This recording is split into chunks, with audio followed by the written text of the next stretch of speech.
Une petite enveloppe versée dans un compte Caritas supervisé par les gouvernements par les billets du ministère des Affaires sociales, Action humanitaire et Solidarité nationale, piloté par Charles Naouej Mundele, est un geste de solidarité à l'égard de nos compatriotes du Nord Kivu, victimes des affres de la guerre toute une décennie. C'est surtout une réponse à l'appel du chef de l'État, Joseph Kabila Kabange, invitant la population congolaise à la cohésion nationale. Les ministres des Affaires sociales, Action humanitaire et Solidarité nationale, Charles Naouej Mundele, a traduit le vœu du chef de l'État à une action concrète. Le lancement de la campagne nationale de solidarité, patronnée par la première dame de la République, la distinguée Olive Lembe Kabila, a eu lieu en présence des membres du gouvernement, des ambassadeurs, des chefs d'entreprise parmi lesquels les PC Zéphirin Mamoko et les DG Nicole Dibambou Kitoko, ainsi que l'échantillon de chaque couche sociale de la population congolaise. Le ministre a explicité les biens fondés de cette campagne.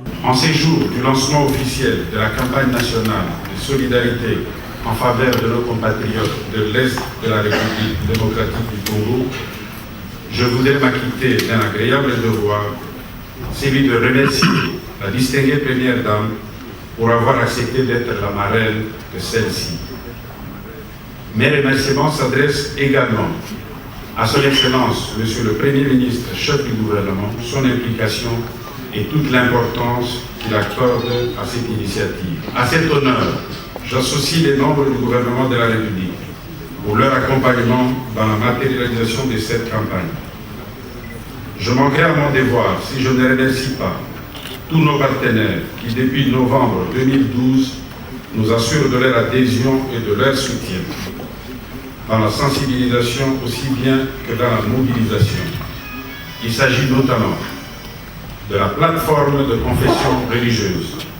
l'Intersyndicale nationale du Congo, Caritas Congo, les associations patronales, nous citons l'ANEF, l'AFEC, la COPEMECO et la FENAPEC, la conférence des recteurs des universités et directeurs généraux des instituts supérieurs, les associations estudiantines, les différentes corporations et organisations non gouvernementales, toute la corporation musicale, dont le groupe brésilien Afro-Brasilia, qui s'est déplacé pour nous accompagner. Je voudrais aussi remercier de manière particulière le comité de gestion ainsi que le conseil d'administration de la radio-télévision nationale congolaise qui a bien voulu nous assister pour l'organisation de cette cérémonie et la disponibilité pour toutes les activités durant les 3 mois. Congo, notre pays, est resté le théâtre de conflits armés et de guerres d'agression à répétition, entraînant mort d'hommes, déplacement massif de populations, destruction de l'écosystème et des infrastructures socio-économiques, dislocation des familles, viols massifs, résurgence de nombreuses maladies autrefois éradiquées et j'en passe. Face à ces tableaux sombres, les filles et fils de ces pays doivent se mobiliser comme un seul homme au-delà de tout clivage politique, idéologique, ethnique et religieux pour apporter des réponses appropriées au nom de la solidarité nationale. La cérémonie de ce jour tire son fondement dans le prescrit de la Constitution de la République démocratique du Congo, spécialement en son article 66, alinéa 2, qui interpelle tout Congolais à la solidarité. Raison pour laquelle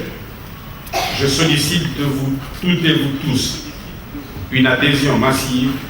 et un accompagnement tout au long de cette campagne, de ce trimestre de la campagne nationale de solidarité. Cette manifestation qui marque le coup d'envoi d'une collecte durant 3 mois sur toute l'étendue de la République était ponctuée des clips, des documentaires et également des scénettes. Auparavant, le ministre a demandé à l'assistance de garder 1 minute de silence pour toutes les victimes de la guerre d'agression. Touchée par cette action de compassion à l'égard de nos compatriotes du Nord Kivu, la ministre du Genre, Geneviève Inagozi Kassongo, a demandé à toute la population congolaise de porter secours aux femmes et aux filles qui paient le lourd tribut de la guerre. Les députés, également les artistes, ont exprimé leur adhésion à cette campagne.